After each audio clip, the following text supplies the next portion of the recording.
Before Home of the Innocents, I lived in a foster home here in Louisville. And when I think about the places I lived before, it makes me feel mad because most of my homes were abusive or neglected my needs. I've been placed in 29 foster homes in the last 7 years. Despite all this, I have learned to move on and work to better myself. The home has played a crucial role in that, and I am eternally grateful. Across Kentucky, thousands of children are living outside their homes in foster care or other placements. Many are there because home is no longer safe, or their family cannot meet their immediate needs. But for some children, even foster care does not have an easy answer. A placement ends, a safe option is not ready, or their needs are more than a traditional setting can support. We work closely with a number of different providers across Kentucky to help support the foster care system. The home has been a great partner, coming up with solutions, being at the table to help us really dive into complex issues and create strategies that are new and innovative and flexible and that are designed to meet the individual needs of children. In the years that I've been here, we have seen a huge change in the population we're serving. The kids are getting older. They are more traumatized. There are bigger behaviors than there have ever been before. I mean, these kids are in a situation where the very people they should have been able to trust have hurt them. These are kids who have been in and out of multiple placements. What that means is they've been going, they might be placed in a foster home. That foster home doesn't work out for whatever reason. They disrupt, which is what we call it. They get placed in another foster home. And we can see kids with upwards of 10 and 15 placements before they even come to Home of the Innocents. The trauma they have endured and they've survived is higher, and their reactions to that come out physically and verbally in ways that are often difficult to manage as staff, but really impossible for kids to control. I mean, they're kids. They're trying to deal with large feelings that they don't understand. Emergency placement begins with a simple idea. When a child needs a safe place right away, a trained foster family can step in while the team works to find the right longer-term placement. We are very fortunate to have some wonderful foster parents all across Kentucky who are willing to open up their homes and provide a home for children during a very traumatic time in their life.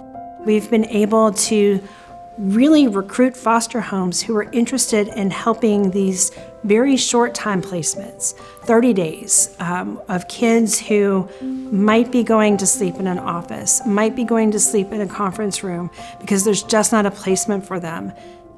A child that is in an office and we are unable to find placement for is not ideal. No one wants that. The department does not want that. Our provider community does not want that. And that's why we appreciate the innovative and creative approaches that the home has worked with the department to establish.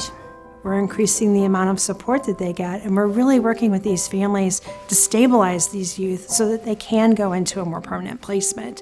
And the outcomes we're seeing with that have been really incredible. But not every child is ready for a foster home. Some children need a different kind of setting, one where safety, structure, and therapeutic support is the focus. That is the purpose of The Bridge.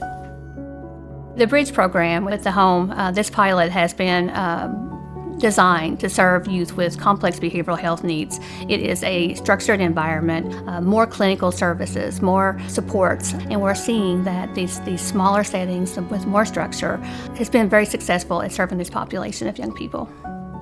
Some of them have been through sexual trauma, physical trauma.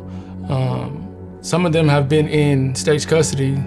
I've seen as early as 2 years old. They come from hospital settings. They come from detention centers.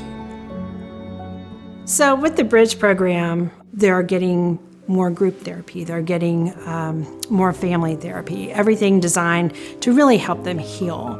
So that's a higher level than what our traditional residential treatment kids are getting. If a client isn't having a good day, me personally, I'm gonna meet them where they at. How can I support you? Because I see that you're struggling.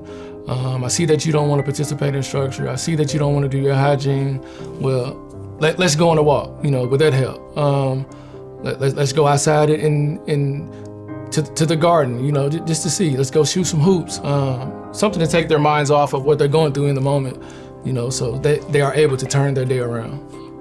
What makes me proud most is when a client, they're standoffish when they first come in, and then 2-3 months down the road, they're participating in their treatment. They're smiling more. They're talking to staff more.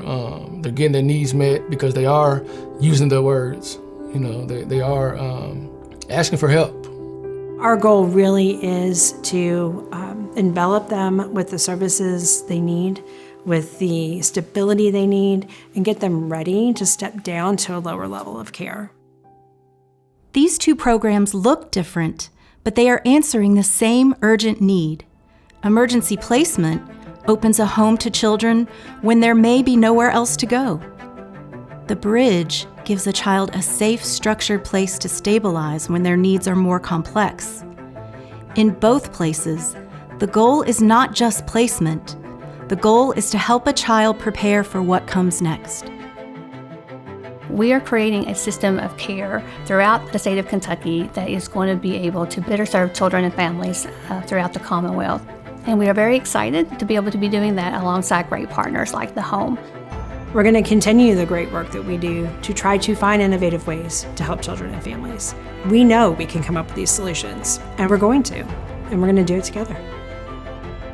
The staff at the Home helped me to deal with my depression and learn social skills so I can be successful outside of here. And I'm working hard to achieve my goal of adoption after discharge. In fact, in 6 months, I'm going to move to California. A family there wants to adopt me. I love Home of the Innocents for making me into the person that I am today. Home of the Innocents, enriching the lives of children and families with hope, health, and happiness.